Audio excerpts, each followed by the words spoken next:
1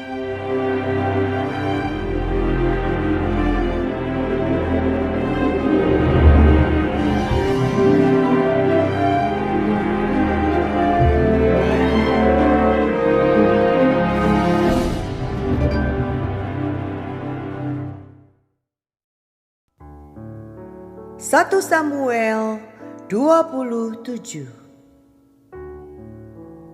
Daud di antara orang Filistin. Tetapi Daud berpikir dalam hatinya, bagaimanapun juga suatu hari aku akan binasa oleh tangan Saul.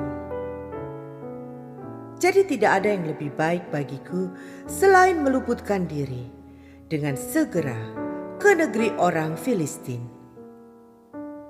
Maka tidak ada harapan bagi Saul untuk mencari aku lagi di seluruh daerah Israel, dan aku akan terluput dari tangannya.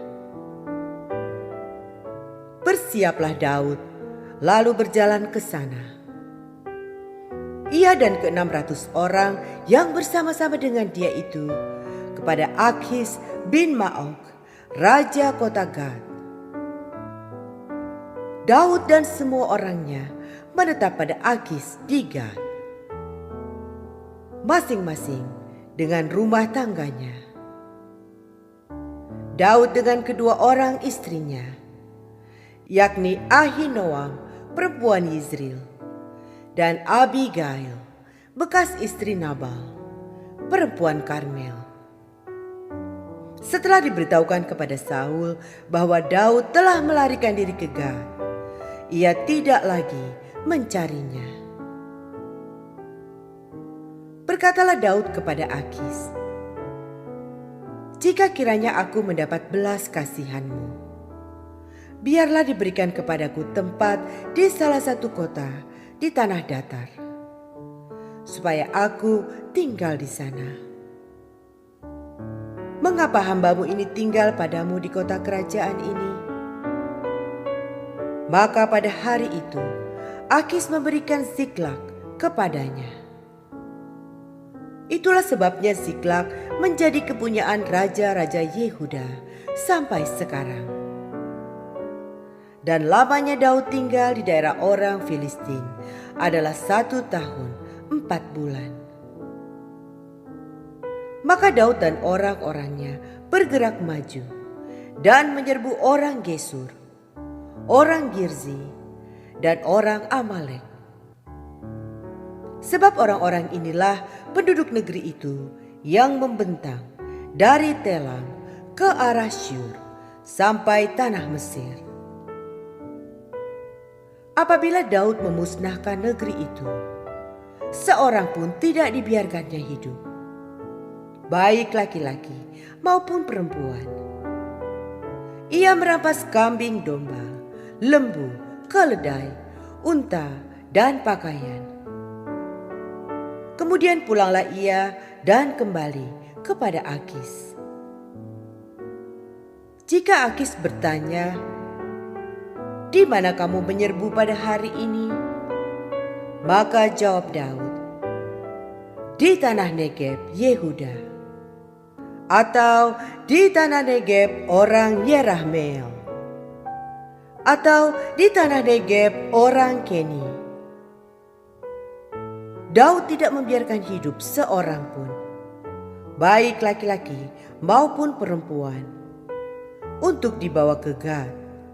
Sebab pikirnya, jangan-jangan mereka mengabarkan tentang kami dengan berkata, "Beginilah dilakukan Daud." Itulah kebiasaannya selama ia tinggal di daerah orang Filistin. Tetapi Akhis mempercayai Daud, sebab pikirnya, tentulah ia telah membuat diri dibenci di antara orang Israel, bangsanya. Ia akan menjadi hambaku sampai selamanya. 1 Samuel 28. Saul di Endor. Pada waktu itu orang Filistin mengerahkan tentaranya untuk berperang melawan orang Israel.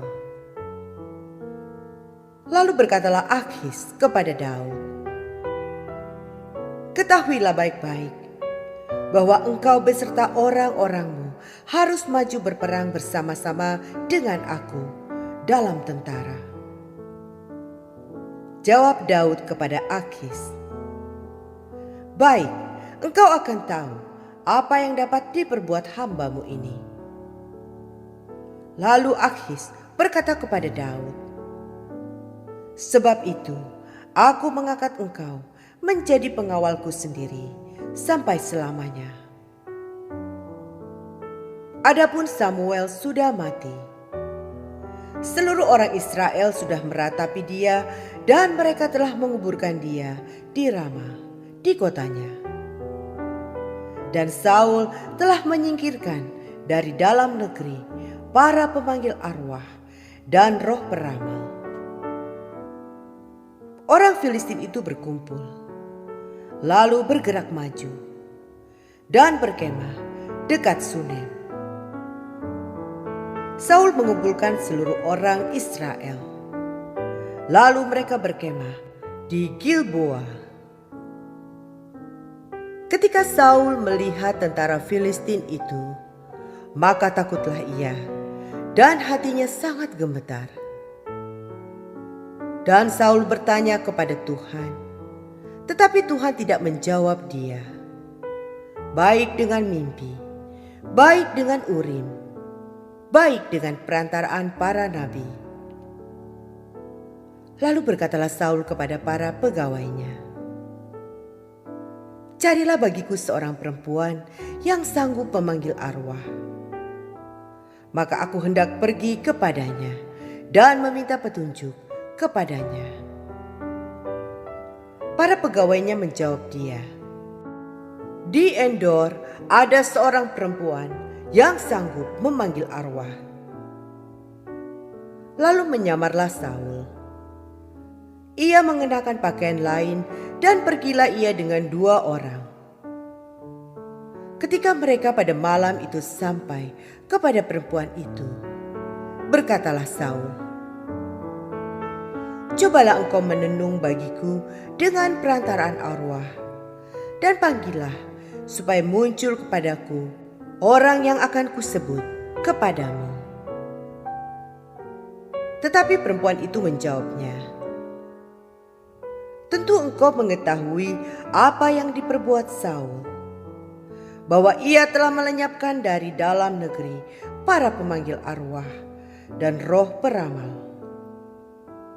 Mengapa engkau memasang jerat terhadap nyawaku untuk membunuh aku?"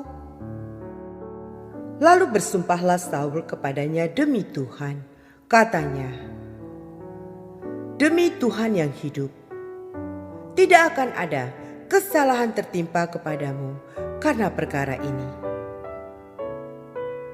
Sesudah itu bertanyalah perempuan itu,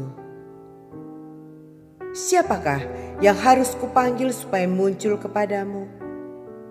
Jawabnya, "Panggillah Samuel supaya muncul kepadaku." Ketika perempuan itu melihat Samuel, berteriaklah ia dengan suara nyaring. Lalu perempuan itu berkata kepada Saul demikian, "Mengapa engkau menipu aku? Engkau sendirilah Saul." Maka berbicaralah raja kepadanya, "Janganlah takut, tetapi apakah yang kau lihat?" Perempuan itu menjawab Saul, "Aku melihat sesuatu yang ilahi muncul dari dalam bumi." Kemudian bertanyalah ia kepada perempuan itu, "Bagaimana rupanya?" Jawabnya, "Ada seorang tua muncul, berselubungkan jubah." Maka tahulah Saul bahwa itulah Samuel. Lalu berlututlah ia dengan mukanya sampai ke tanah dan sujud menyembah. Sesudah itu berbicaralah Samuel kepada Saul, "Mengapa engkau mengganggu aku dengan memanggil aku muncul?"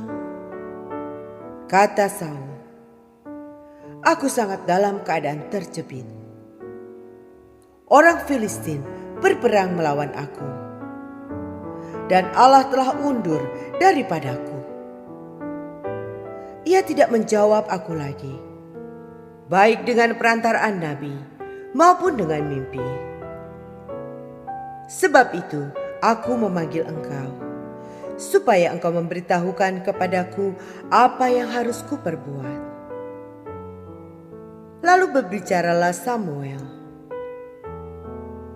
"Mengapa engkau bertanya kepadaku, padahal Tuhan telah undur daripadamu dan telah menjadi musuhmu? Tuhan telah melakukan kepadamu seperti yang difirmankannya dengan perantaraanku, yakni Tuhan telah mengoyakkan kerajaan dari tanganmu dan telah memberikannya kepada orang lain, kepada Daud. Karena engkau tidak mendengarkan suara Tuhan dan tidak melaksanakan murkanya yang bernyala-nyala itu atas Amalek, itulah sebabnya Tuhan melakukan hal itu kepadamu pada hari ini. Juga orang Israel bersama-sama dengan engkau akan diserahkan Tuhan ke dalam tangan orang Filistin. Dan besok engkau serta anak-anakmu sudah ada bersama-sama dengan daku. Juga tentara Israel akan diserahkan Tuhan ke dalam tangan orang Filistin. Pada saat itu juga rebahlah Saul, memanjang ke tanah, sebab ia sangat ketakutan oleh karena perkataan Samuel itu. Juga tidak ada lagi kekuatannya, karena sehari semalam ia tidak makan apa-apa. Perempuan itu mendekati Saul lalu melihat bahwa Saul sangat terkejut. Kemudian berkatalah perempuan itu kepadanya, "Lihat, budakmu ini telah mendengarkan permintaanmu. Aku telah mempertaruhkan nyawaku dan mendengarkan perkataan yang kau katakan kepadaku. Oleh sebab itu, kiranya engkau pun mendengarkan permintaan budakmu ini. Izinkanlah aku menyajikan kepadamu sepotong roti. Makanlah supaya ada kekuatanmu apabila engkau berjalan pula." Tetapi Saul menolak dan berkata, "Aku tidak mau makan." Tetapi ketika para pegawainya serta perempuan itu juga mendesak, maka didengarkannyalah permintaan mereka. Lalu bangkitlah ia dari tanah dan duduk di balai-balai. Perempuan itu mempunyai seekor anak lembu tambun di rumahnya. Maka segeralah ia menyembelih itu. Ia mengambil tepung, diremasnya, dan dibakarnya menjadi roti yang tidak beragi. Dihidangkannyalah semuanya itu ke depan Saul dan ke depan para pegawainya. Lalu mereka makan. Kemudian bangkitlah mereka dan pergi pada malam itu juga.